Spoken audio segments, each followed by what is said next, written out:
Hey, Armand here with your astrology forecast for the week of July 4th, 2021.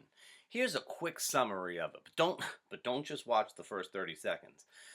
The energy of this week is rather internalized. It is rather there's a lot of potential, but the potential probably sort of springs up later on at some point in time.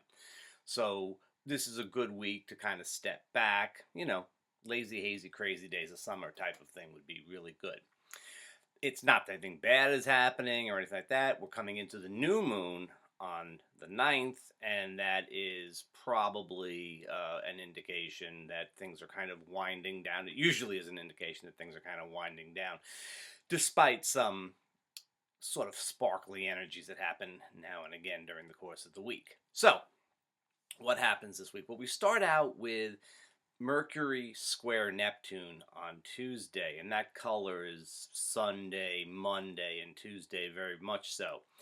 Now, this is the third time, going back to mid to late May, this is the third time that Mercury is squaring Neptune. So, Mercury Neptune squares, it's like Mercury retrograde kind of on steroids. Mercury is the trickster, and no more so than in his own sign of Gemini and square to Neptune. So this is a very uncertain kind of energy. Messages get crossed, misinformation, all of that type of stuff. It's not like the kind of situation where you even really want to trust your own thoughts, let alone anyone else's. It's just, and it's not like this out and out deception. It's not that kind of energy. There could be, but, to tell you the truth, if there is, it's likely to redound on the deceiver as much as the deceived. Kind of picture like one of those old movies where, some huckster sells a worthless piece of land to some poor innocent, and then it turns out that there's oil on the land. That type of thing. You can't game the situation with Mercury square Neptune. You're just not sure. So step aside from practical stuff. In the U.S., Sunday, Monday is kind of a holiday time anyway. Tuesday, that get back to work day. Well, that may not be ideal. But make it a longer weekend may not be a bad idea. But it's just not great for practical stuff. As you know, as I say lots of times, this sort of energy is really good for meditation. And again, inward journeys. That's kind of where we want to go with things. Inward journeys. It's the end of this very Neptunian time, where we had Mercury retrograde and Neptune stationing and lots of aspects to Neptune. Actually, the Sun does trine Neptune later this week. The sort of confusion thing is kind of coming to an end. Things are sort of winding down when it comes to that whole big confusion era that we were through from about mid to late May till the end of June. Well, I guess till the beginning of July. A real positive side of this is that things that, went a little sideways back in may finally get resolved now that this last aspect is over. So that's kind of the positive side of things. It's not a bad thing or anything like that. It's just something to keep in mind if you're, don't sign contracts, watch out for technology and things like that. It's just like Mercury retrograde, only more so. All right, now there's another thing that is happening this week before the new moon, and this is Venus stepping into the role of the Saturn Uranus square.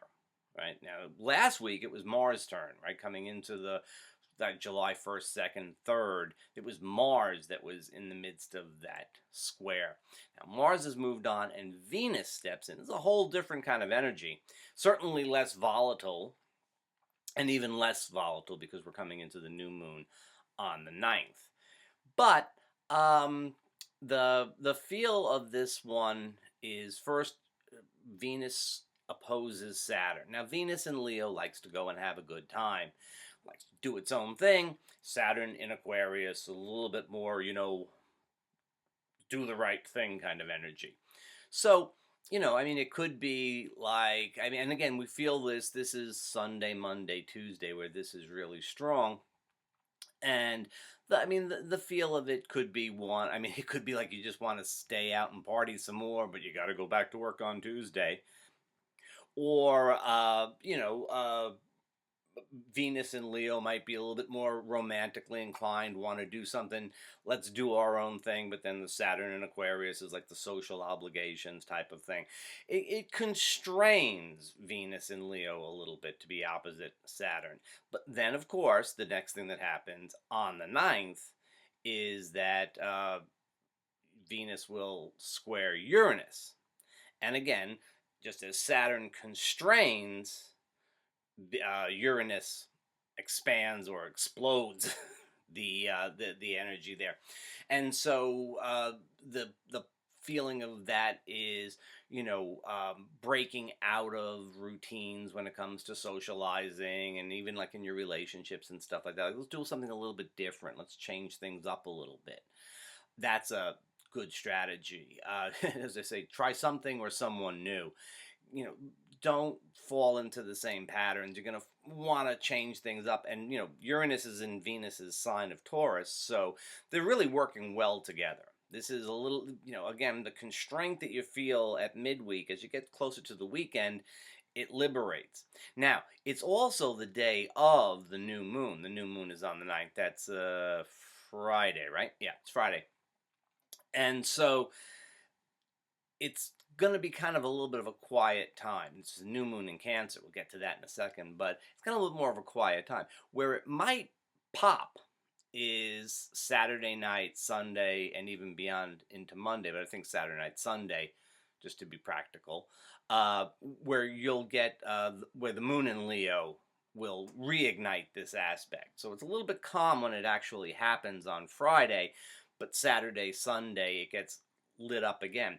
And we're also heading out to the point in time where Venus is going to meet with Mars. That's going to be on the 13th. More on that next week, but it's happening on a Tuesday, so you get the most juice from it on a, Monday, but you'll be feeling that aspect building this coming weekend. And it's a very fun, playful, potentially passionate aspect. It's, very much this feel of like, go out, have a good time type of thing.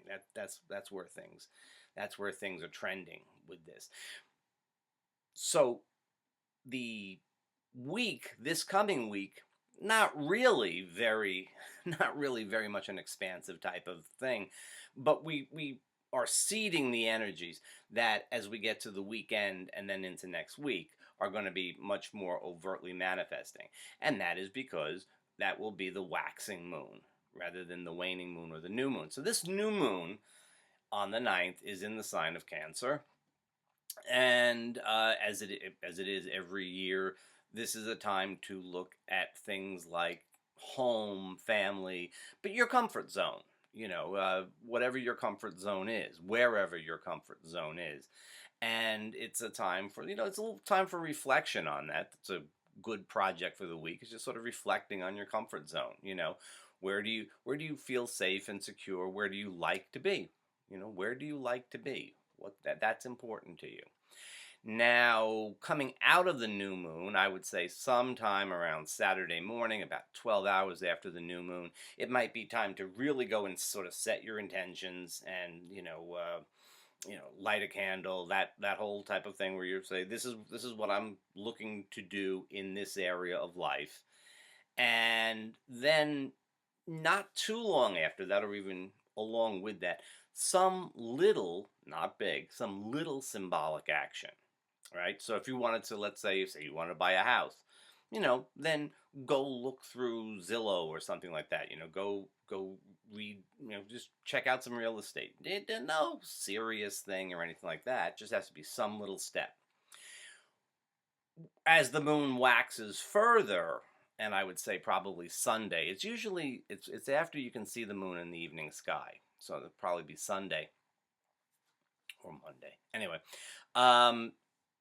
that's the time when you might really start taking some action, and we're really, really waiting until the first quarter moon at the end of next week before it's time for real decisive, definitive action.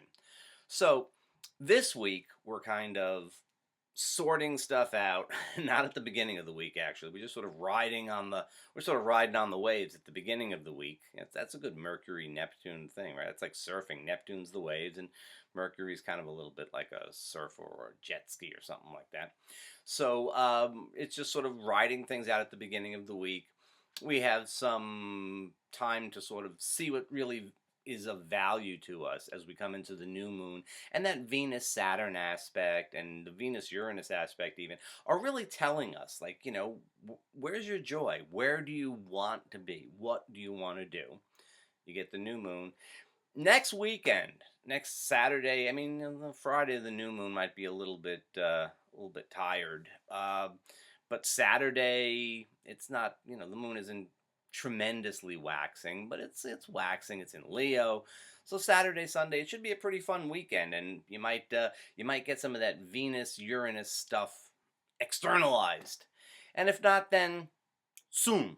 All right.